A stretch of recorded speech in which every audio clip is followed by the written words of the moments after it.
Excellent. All right, thank you so much. Hi, everyone. My name is Ruth Getachew, and I'm with the Maryland Insurance Administration. I'll be moderating today's Lunch with Mia session, which is focused on navigating health insurance for small businesses in Maryland. We're so glad that all of you were able to join us today. Before we get started, a couple of quick housekeeping reminders. This webinar is being recorded and will be available on our webpage early next week.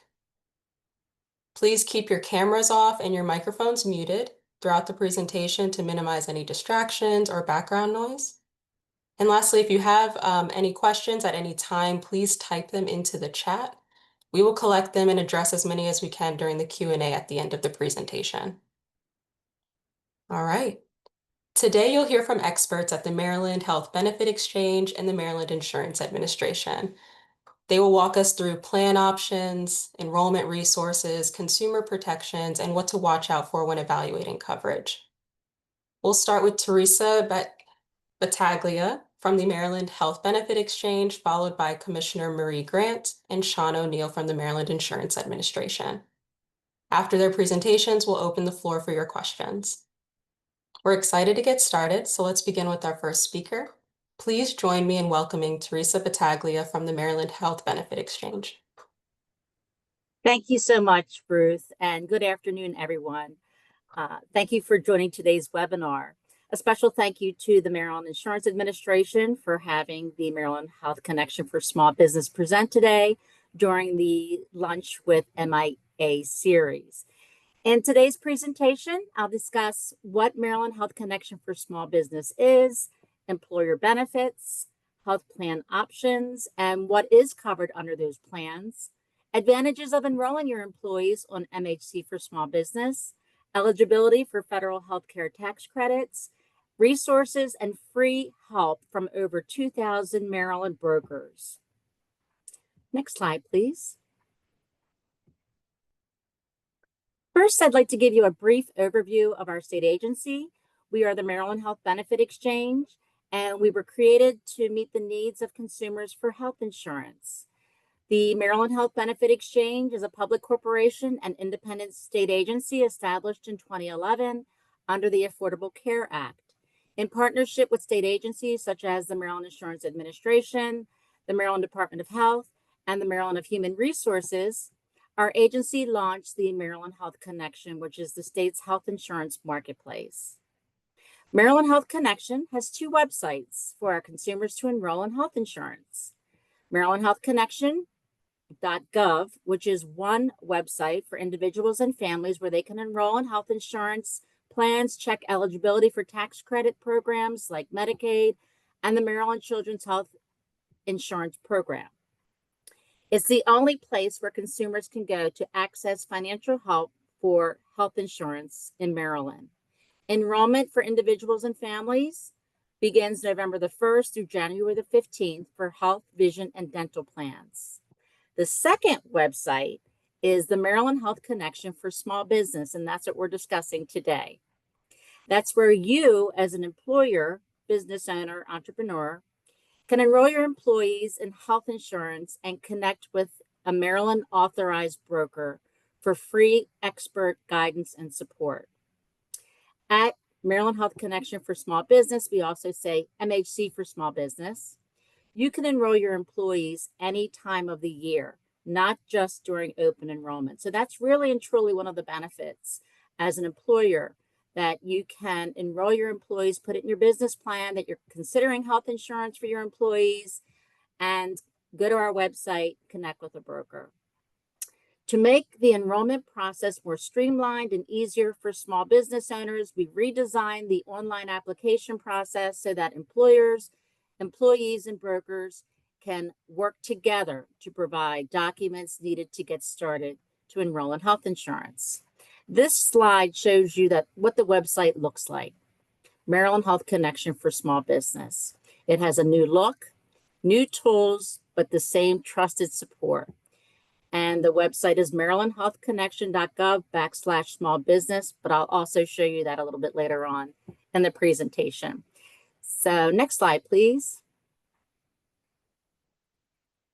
What is the benefit to you?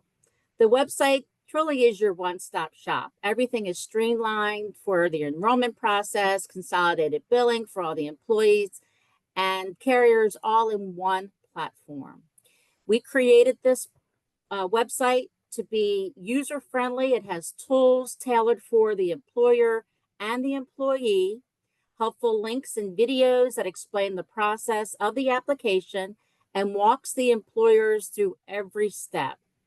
There are flexible plans to choose from, either employee choice, employer choice, or a single employee choice. And our new our new URL mirrors the MarylandHealthConnection.gov. It's MarylandHealthConnection.gov/small business. Next slide, please. Once you visit our website and explore the site, you can begin the enrollment process or find free assistance by connecting with a broker. They'll work to help you and your employees enroll in the health plan from the start of enrollment and beyond. They're your partners. You can also set up an account. Once you do that on our website very easily with your contact information, our system will then verify your information and you can get started. Next slide, please. You, as the employer, choose which plans work best for you. Employer choice, as you see here in the photo, is where you select an insurance company, and we have United Healthcare, Care First, and Kaiser Permanente. And the employees may choose any plan from any of the metal levels that insurance company offers. The metal levels are platinum, gold, silver, and bronze. And the graph there shows you the slide. On that slide shows you that one carrier was selected and an employee chose the silver plan. Or you can allow the employee to choose, which is called employee choice. You select, as an employer, up to 2 consecutive metal levels of coverage, and the employee may choose any plan across the insurance companies that offer plans at those metal levels. So there's lots of options there, and the broker would work with you to decide which one is best for your budget. We also have single plan. The employer selects one plan. Next slide, please. The advantages of MHC for small business. Employees need health insurance. We know that. You invest your time in training them, so we want you to retain them. This is a powerful benefit in recruiting the best workers. We recognize that health insurance for employees is the single most expensive benefit offered by employers, and small businesses are not required to purchase health insurance for their employees. But if they do, they may qualify for federal health care tax credits, and I'll get into that in just a little bit. Again, I can't emphasize enough that we're here to support you. We do have free broker support. Statewide Maryland Health Connection authorized brokers are trained through Maryland Health Benefit Exchange. We'll work with you as a partner, answer your questions, and walk you through the enrollment process and beyond.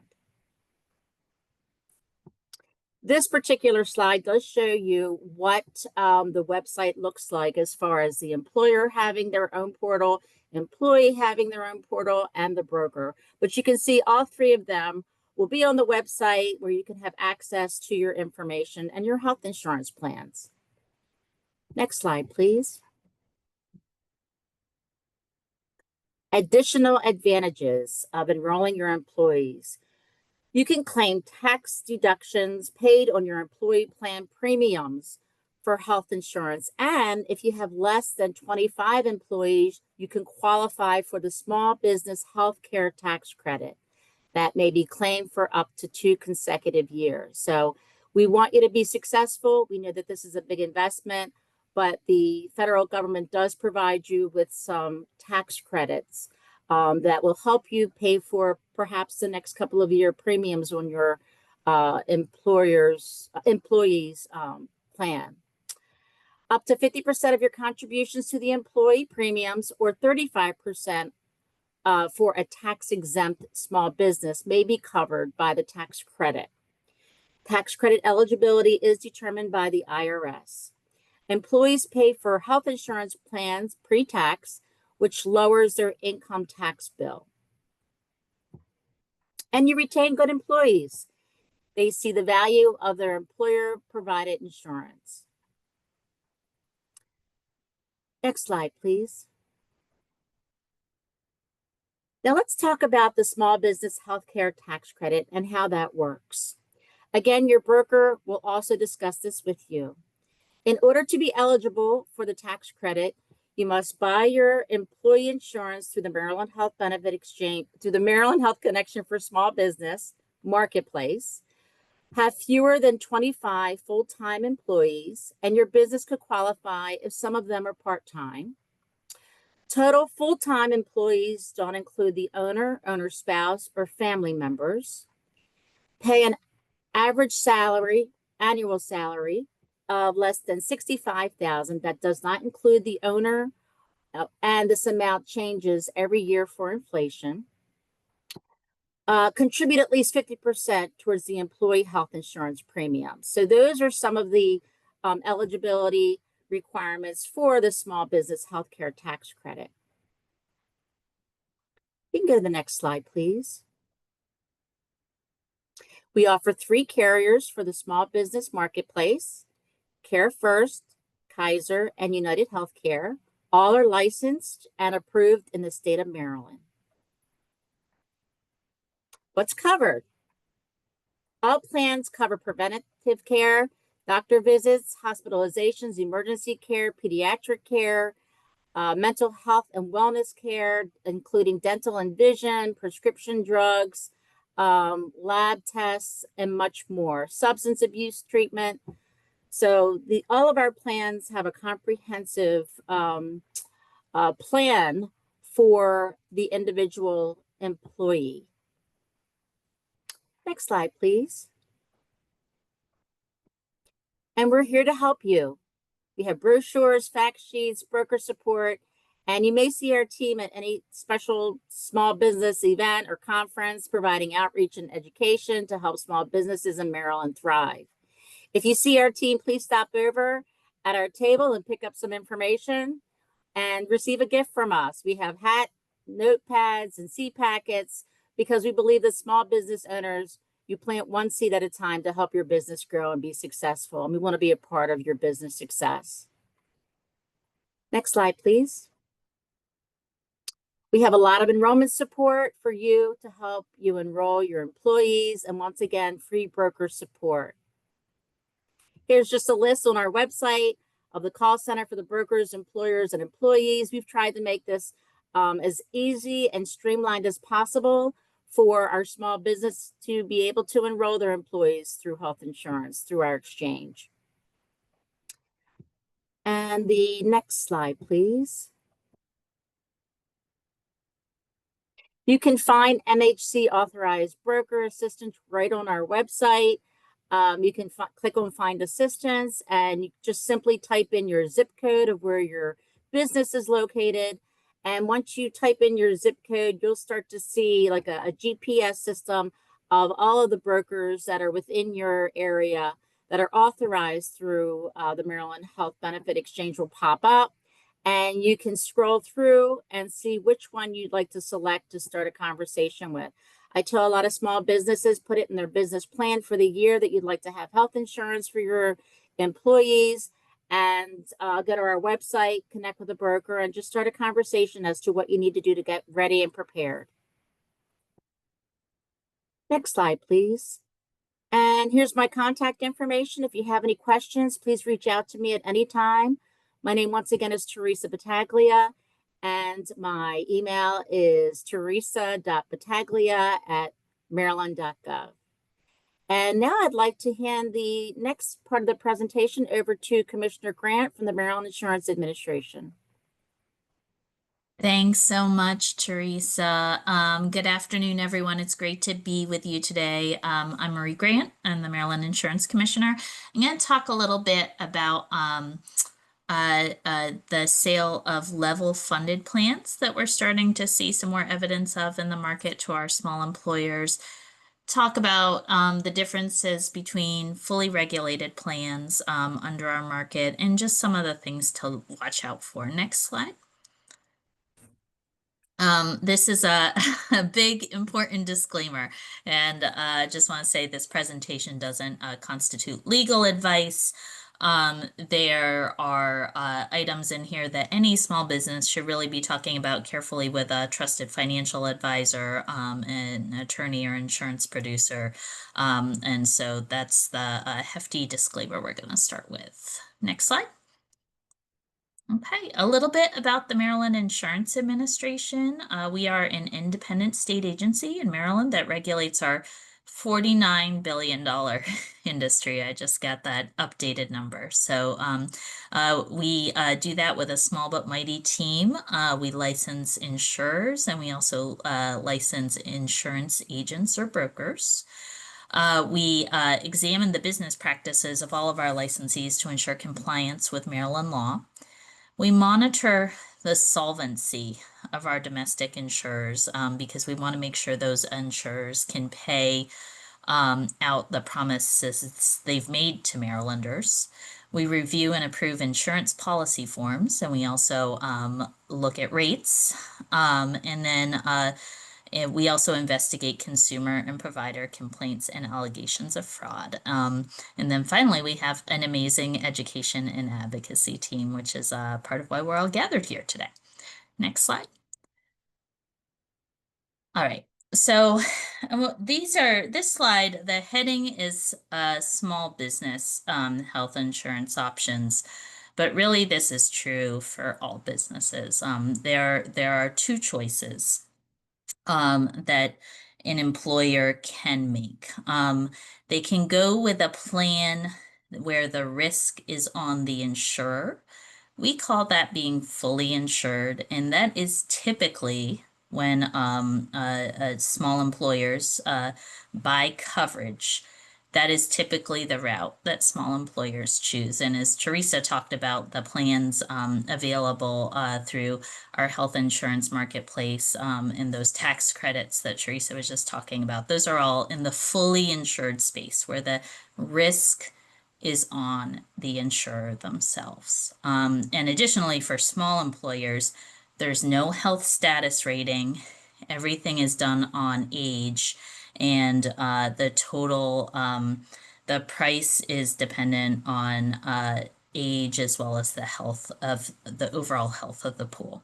And the premium is set so that employers' costs are predictable.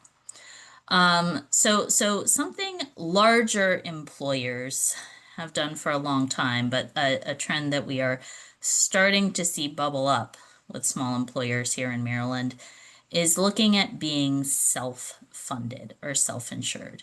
In those cases, the employer themselves takes the risk of what is happening with healthcare costs of their employees. And the employer's actual cost depends on employees' medical needs, and the cost can be variable. It's not set like in the fully insured market. Next slide.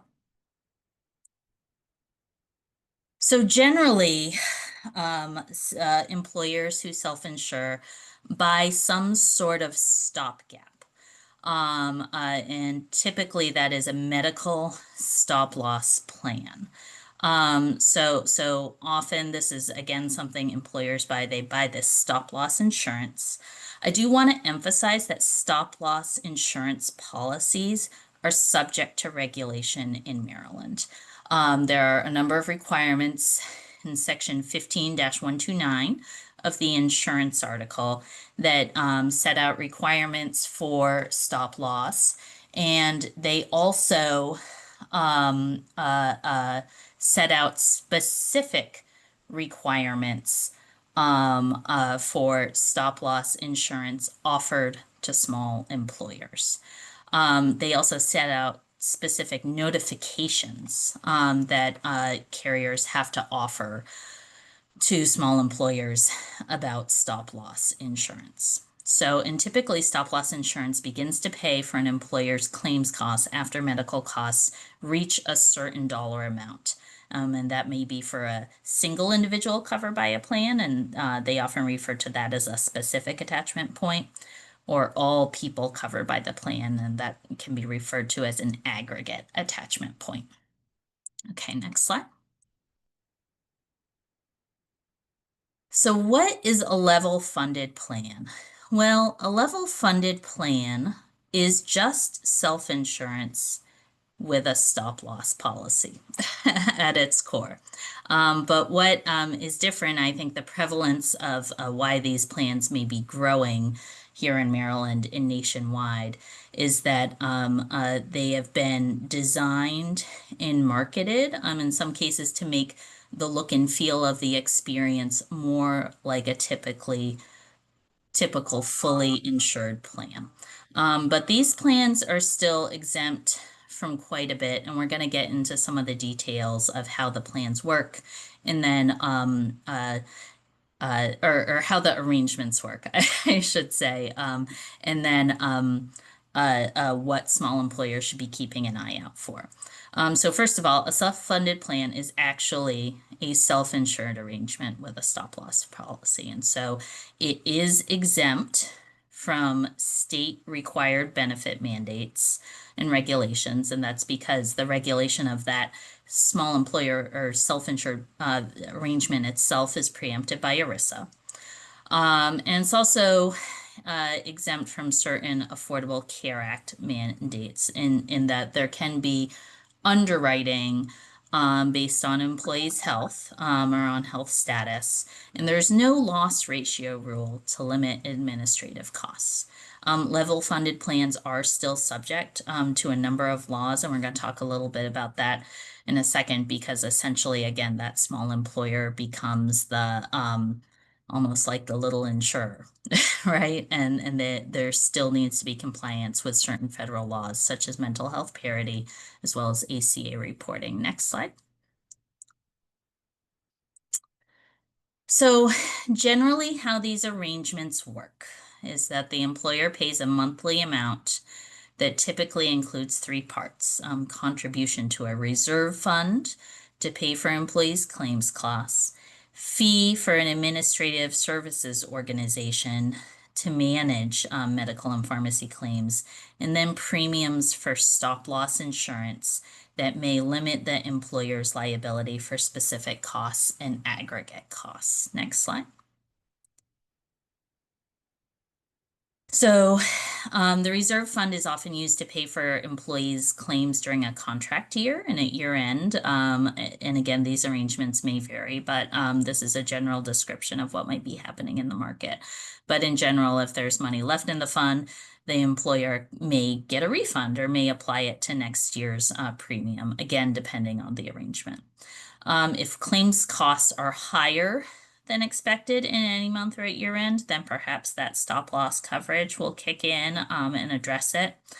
And then if the stop loss contract has ended before a claim is received, in some cases, the employer may be responsible for the claim in full. I do want to emphasize that there is a protection on that in Maryland law for small employers. A medical stop-loss insurer in Maryland must pay stop-loss claims incurred during the policy or contract period and submitted within a year after the expiration date. Next slide.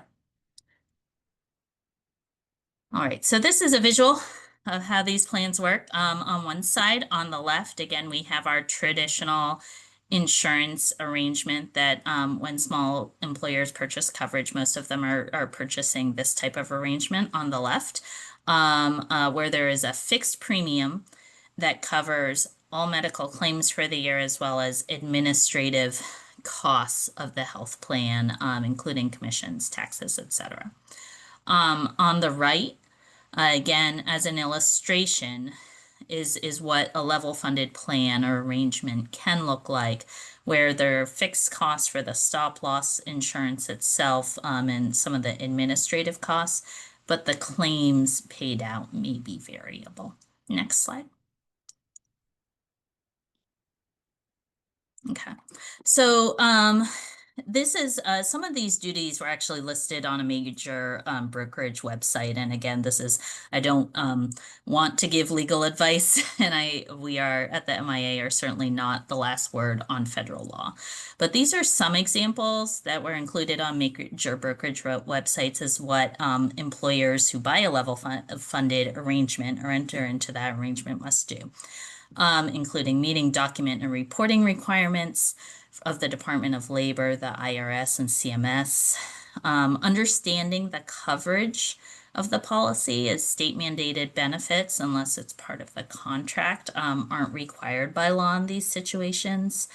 There's other data collection reports. There might be ERISA fiduciary duty requirements, and compliance with HIPAA is also something that comes into play. Next slide. Okay, so again, this is from a brokerage website, and I think this is generally applicable for across the nation, but there are continuation of coverage considerations. There might be Medicare eligibility, Medicare eligible employee considerations for employers with fewer than 50 FTEs. Again, employees need to rely on the employer to submit necessary paperwork to the IRS. And there can't be preferential treatment for non-owner officers or the highest paid employees. Next slide. So I think one of the most important things to know about these types of arrangements is health status coming back into play, which is not something that is in the fully insured or small group market.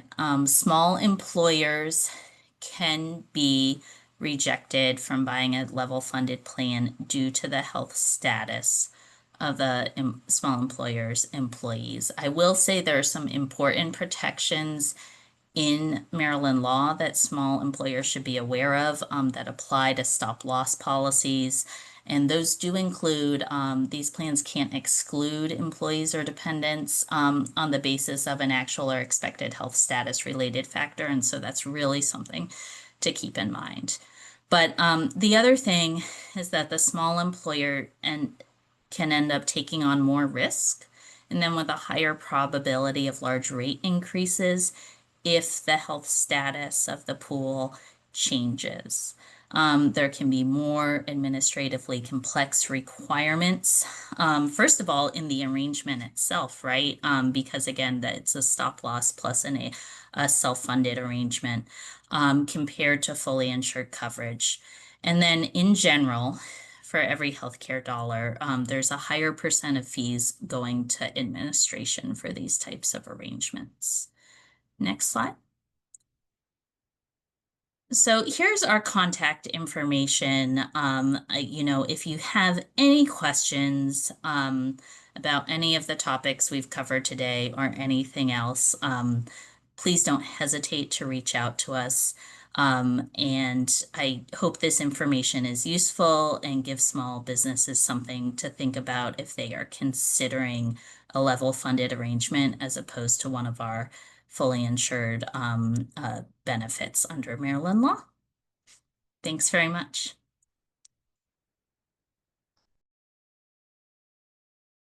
And I'm happy to turn it over to Sean O'Neill. Well, good afternoon, and thank you, Commissioner. And good afternoon, everybody on the call. It's a privilege to be here with you at the Maryland Insurance Administration and some time with you this afternoon to speak on a very important topic. I've investigated healthcare fraud for many years, so hopefully I'm going to pass along a few takeaways on that can help you specifically as a small business and kind of understand the impact of how healthcare fraud affects your businesses and the insurance market. Next slide, please. So a couple things is there's a term that's the Coalition Against Insurance Fraud uses. It's an advocacy organization that talks about a silent epidemic. What's really impactful is around 100 to $300 billion a year actually goes to healthcare fraud. That's fraud, waste, and abuse. That actually bears out to a burden on a family of somewhere between $400 to $700 a year in insurance premiums.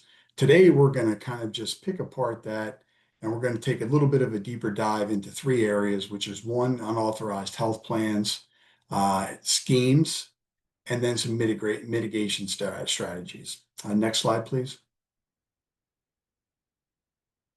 So as I talked about, and I always like to give a little bit of a reference point, one of the reasons that insurance fraud and people that want to commit fraud and harm the actual insurers, and then some of the patient harm that comes from it, is because of how much money is spent every year in the US. And that 4.5 trillion I heard is now almost up to $5 trillion. So as you can imagine, when a fraudster who wants to commit some sort of nefarious action, they look and they go to where the money goes to. The organization that I mentioned earlier, the Coalition Against Insurance Fraud, there is another organization, the National Healthcare Anti-Fraud Association. They estimate that amount is around $135 billion and climbing. And that's all money that could also go to patient care. So that's one of the reasons that the Maryland Insurance Administration, which I work a part of, has a fraud and enforcement division that does a lot of due diligence on complaints of fraud and misconduct. And we get, not just in healthcare fraud, but across the entire Maryland Insurance Administration, we actually field 20 to 30 complaints a day, Monday through Friday, and some on the weekends. So we get around 4,000 to 5,000 a year. Next slide, please. Part of that, as I said, over $100 million is actually a couple of different schemes. And today we're going to talk about healthcare fraud and then Medicaid and Medicare fraud. I'm breaking that down into two. Healthcare fraud, I'm going to really look into private payers, and then Medicare and Medicaid. Those are government programs. They're vulnerable to systemic fraud.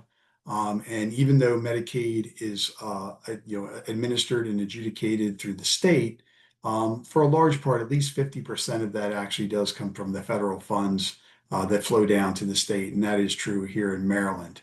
To the right-hand side, which is most important today, is the Consumer Education and Advocacy Unit of the Maryland Insurance Administration issued a consumer advisory on unauthorized health plans. And so that's been out there. We're going to take a little bit of a deeper dive in there about what the issue is, and then how it actually impacts small business and the negative consequences that can come from it. Next slide, please.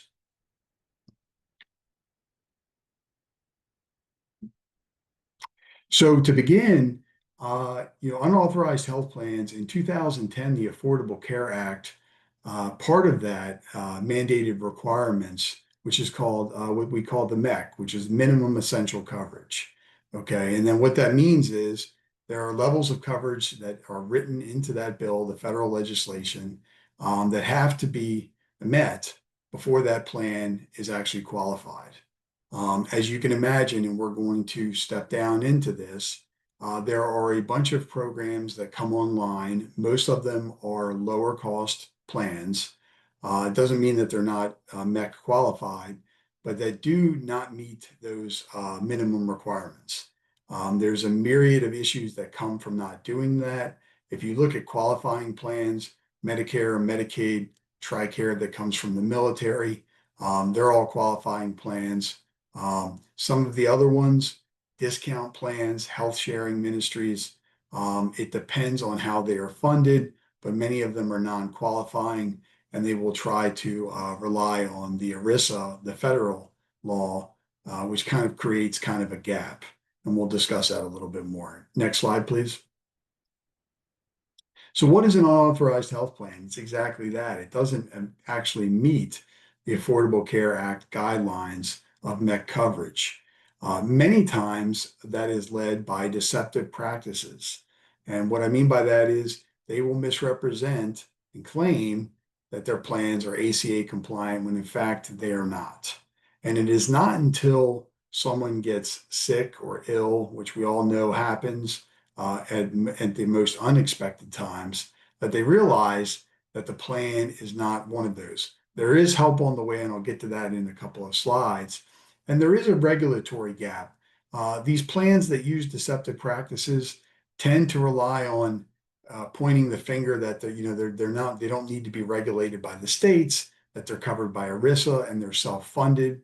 The commissioner and Ms. Battaglia actually spoke a little bit about the funding mechanism and making sure that if something is self-funded, that there is solvency there to actually pay claims. So it's extremely important that the devil's in the details, so to speak. Next slide, please. So the threat of unauthorized health plans is a couple fold. I talked a little bit about some deceptive practices, but I want to first start by talking about fraudulent agents posing as legitimate brokers. We in the Maryland Insurance Administration, we actually licensed agents, and we make sure that we comply with the state laws. Impersonating one, we do get complaints. We investigate those. One that is compliant is going to understand what is the difference between an authorized and an unauthorized health plan, and understand how to guide someone to the plans that are going to be most beneficial to an actual consumer. Some of the deceptive practices include limited partnerships or part owners, where they try to sell the company coverage as if they're being a part owner. That is a deceptive practice. And this happens not only in the Maryland Insurance Administration for unauthorized health plans, but also with website spoofing. That means if you use one of the search engines, you put in their health insurance in Maryland, that website may come back, and it might not come back to an official website. It may come back to something that is not the Maryland Health Connection, the Maryland Insurance Administration's official website. Those fraudulent websites, they're designed to mimic legitimate state resources. They are not. We have multiple cases against unauthorized health plans currently right now, and it is a high priority within the Maryland Insurance Administration. Next slide, please. So here's some of the red flags, one of which is suspiciously low premiums. So if you were to go off of the healthcare, the health exchange and the connection, and you found premiums, and I'm just going to use so many dollars a month, and you shop around some plans, and somebody tries to sell you a plan that's extremely lower premiums than that, I ask you to just take a pause, because everything of these 4 bullet points on this slide are true. One of which is very low premiums, usually coupled with some high pressure sales tactics, urging you that, hey, this deal could go away very quickly. They'll generally try to point the finger at some sort of ERISA exemption, kind of confuses, the actual issue, so to speak. And then sometimes they'll put in there a limited partnership language, part owner, something like that. If you see those type of red flags, go ahead and pause, reach out to the Maryland Insurance Administration. There are multiple units here. We work across business lanes to go ahead and help both companies and consumers to go ahead and understand what the marketplace looks like. So we can help answer those questions. We just need to be alerted to it. Next slide. So here's some of the risks of an unauthorized health plan. If something sounds too good to be true, probably is. Your employee, someone gets sick, they go to an emergency room, they go to a provider, they might not have any health coverage. They might have very limited coverage. Despite the promises, those claims might be denied, which will result in financial liability that they thought they were covered, in a very extremely vulnerable state. And then we step in after the fact, and it's always difficult to have somebody who's suffered, a financial issue after being sick because they refused to get legitimate claims paid because of an unauthorized health plan. So the ramifications of an unauthorized health plan are actually very serious. Next slide, please. Here's the good part. And this goes with Ms. Battaglia. The Maryland Health Connection, our HCAT team, you can scan these codes here. There are phone numbers. There's also emails.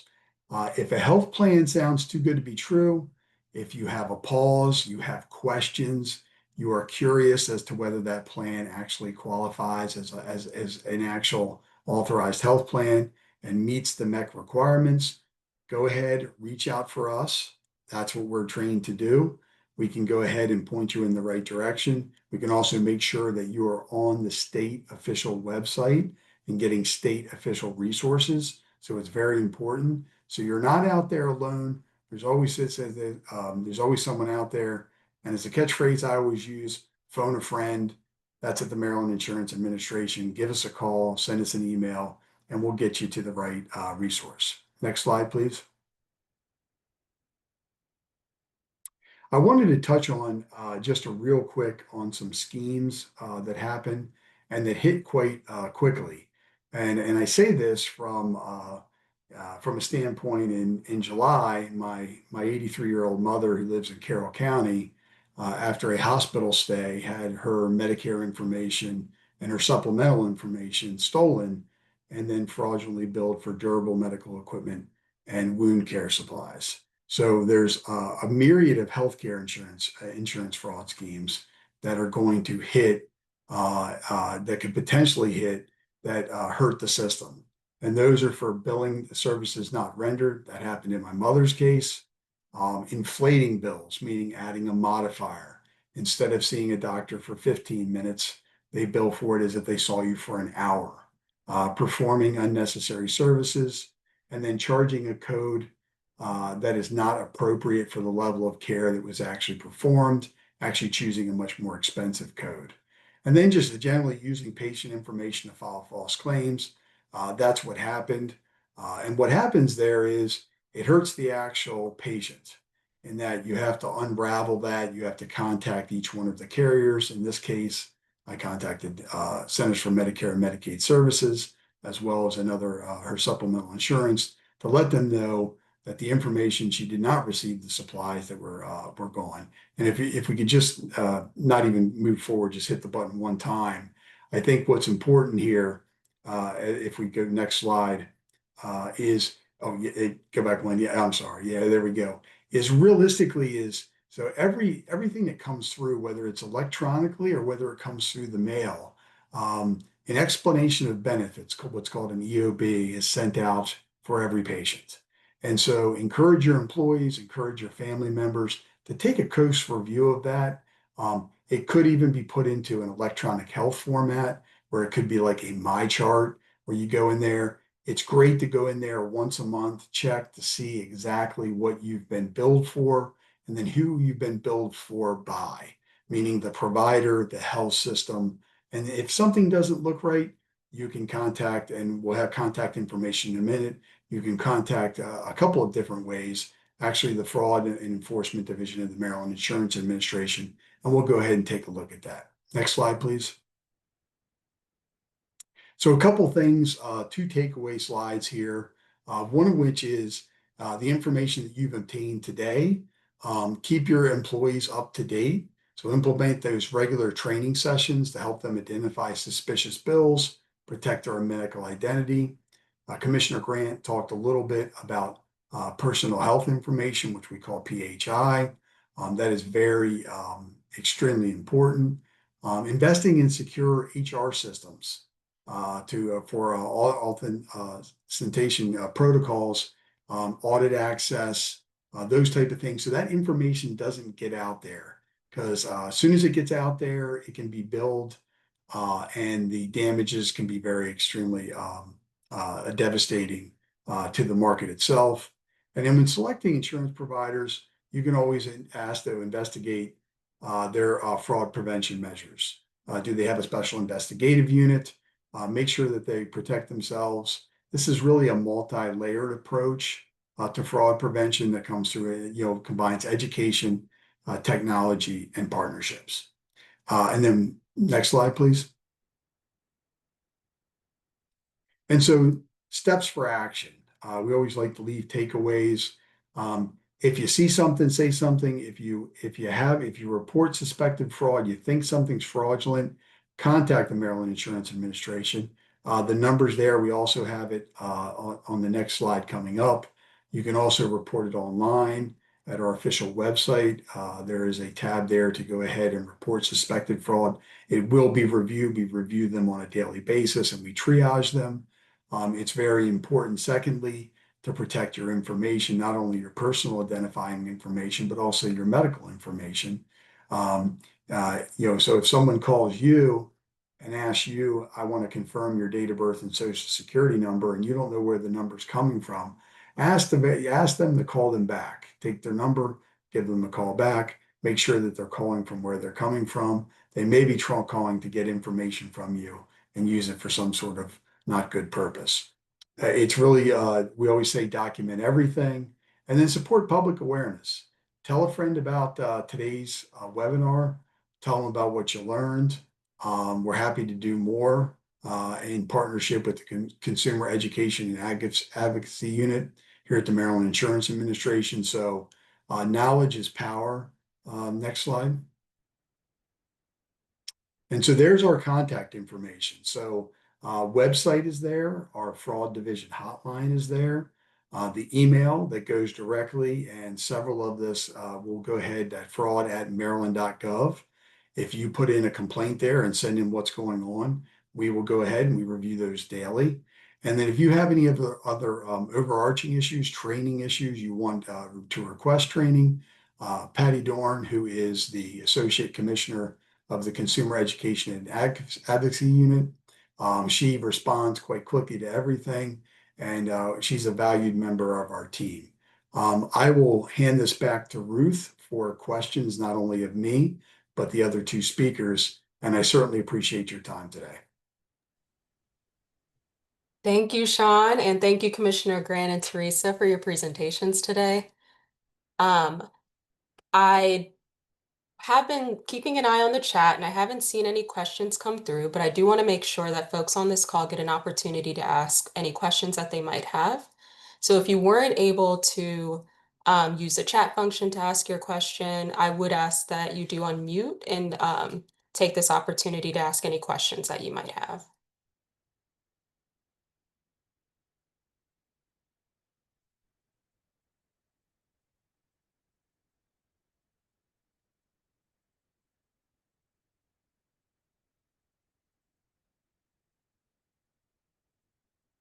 All right.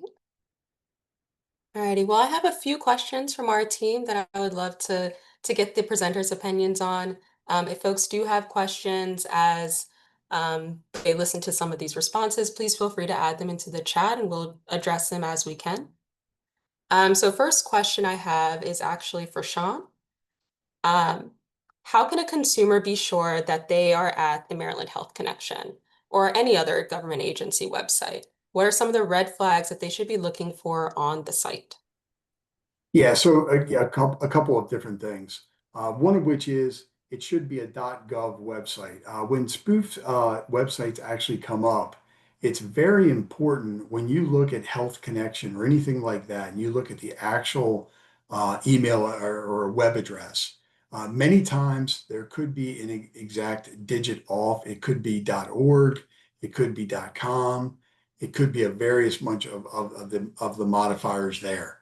The most important part is to find the Maryland Insurance Administration by using all of the various resources here. And lastly, we like to kind of tell people when we're out here interacting with all of the Maryland citizens and businesses that if you want to make sure that you have that, always you can give us a call. We'll make sure that we can email you the right address and things of that sort. But I always say this at the very last, anything that happens, it sounds like it's too good to be true when it comes to rates or anything else. Give us a call, reach out to us because it probably is too good to be true. It's that old adage always sticks for this. Absolutely, absolutely. And I will say, shameless plug here, you did mention it earlier, I do head up our health coverage assistance team. And so we are here as a resource for Marylanders that have general questions all the way to suspecting that there might be some sort of fraudulent activity. And so I will put our information in the chat as well as we go through the Q&A session. Thank you, All right. Ruth, and thank you, Sean. I'd just like to add that at marylandhealthconnection.gov, please know that we will not call you and all we want to do is provide you with health insurance. So we have had instances where consumers had let us know that they've got multiple phone calls from a variety of different brokers. That's not what we do. We're not here to solicit any consumer to enroll. We're here to provide them with options and health insurance and to get them any kind of federal assistance or state assistance that we could do to make it affordable to them. So as Sean had mentioned, .gov is where you need to be. And also for Maryland Health Connection for small business, .gov/small business. So I just wanted to reiterate that. Thank you both so much. Yeah, thank you, Teresa. Next question. This will be for Commissioner Grant. During your presentation, you talked a little bit about how stop loss coverage kicks in at specific limits or aggregate limits. Would you mind providing some examples of that and what that might look like for companies that are utilizing these types of plans? Yeah, absolutely. I think it probably varies. Depending on the arrangement and what the employer is looking for. But generally, these are attachment points that hit in the thousands of dollars, if not the tens of thousands of dollars, whether they be specific or aggregate. I don't know. I see Teresa nodding, and I know she's seen these. Any additions, Teresa? I just wholeheartedly agree with you. Thank you, Commissioner Grant. All right. Next question for Teresa. What are some of the main advantages that small business health plans offer through the Maryland Health Connection compared to purchasing coverage directly from the insurer? Well, thank you, Ruth. When small businesses and nonprofit organizations are interested in enrolling their employees through MAC for Small Business, they have the opportunity to have federal healthcare tax credits. There's a lot of benefits for them to come through us. And our brokers would work with them. Once again, I know I had mentioned that before, but I can't emphasize enough the free support that they have with our brokers. But eligibility for federal healthcare tax credits, being able to enroll your employees any time of the year is another big benefit. As I had mentioned during the presentation, I tell a lot of small businesses to put it in their business plan and connect with a broker when they're ready to start a dialogue and work through the process. Brokers are their partners. They'll make sure that they get, they work closely with the small business employer and they get them the insurance that fits their budget. So there's a lot of benefits. The personal hands-off information from the broker directly to the small business employer and the relationship that they establish, indefinitely. So it's not as if the broker, enrolls the small business employees and that's it. They want to establish that relationship and continue with them. If they happen to hire new employees or, whatever their situation is, life changes, the broker would work with them. So that personal hands-on touch really matters. Awesome. Thank you so much. And I was hoping that you would highlight a lot of those resources. So thank you. I do see that we have a hand up. Did you want to unmute and ask your question?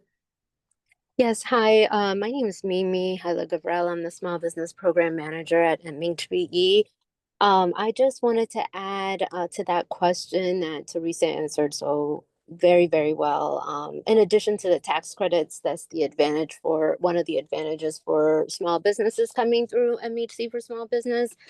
They can also only get the employee choice model that she presented on earlier, where the employer would select up to 2 metal levels and offer all carriers. That can only happen through Maryland Health Connection. you cannot get that directly from the carrier or any other agency that assists you with enrolling. So that's the other advantage. Thank you. Thank you for the comment. All right, I'm going to take a look at the chat just to make sure I didn't miss anything. All right. All righty. Well, the last question that I have is for Commissioner Grant. I know we talked a lot about the resources that are available, but just to help reiterate, how does the Maryland Insurance Administration really help consumers who may run into issues with these types of plans, speaking both for fully insured and these level funded plans that we spoke about today? Yeah, so that's a great question. Thanks, Ruth. We have uh, uh, a few different resources, but here I just want to talk about the efforts of our consumer education and outreach team. We have a number of really fantastic online resources and in-person resources that can help with general questions about understanding your health coverage. We have a wonderful new program, or it just celebrated a year, called HCAT, or the Health Coverage Assistance Team, where folks can come to us with any type of healthcare question about any type of plan. So it doesn't even have to be something we regulate. We'll help to walk with you to navigate those questions. And then, just in general, we have a wonderful health regulatory team. We do deeper investigations. You heard from Sean, who works with our fraud team, that takes some of those deeper investigations and dives. So if there's any questions at all about a health plan, reach out, and we probably have a resource that can help you out. All right. Well, thank you all for speaking with us today and providing this information. I don't see any more questions in the chat. So if there aren't any more questions, I am happy to end the call. However, I'll give folks another minute, since we do have a minute left, to see if anything pops up.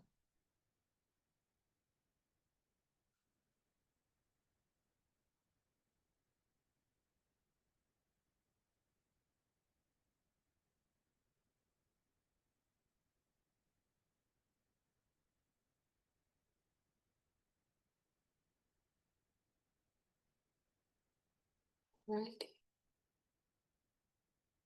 Alrighty, I am not seeing anything in the chat and I haven't seen any hands go up, so I think it's safe to say that we can end the webinar here. Thank you all again for joining us today and being a part of the Lunch with Mia navigating small business health options in Maryland. Great, thank you.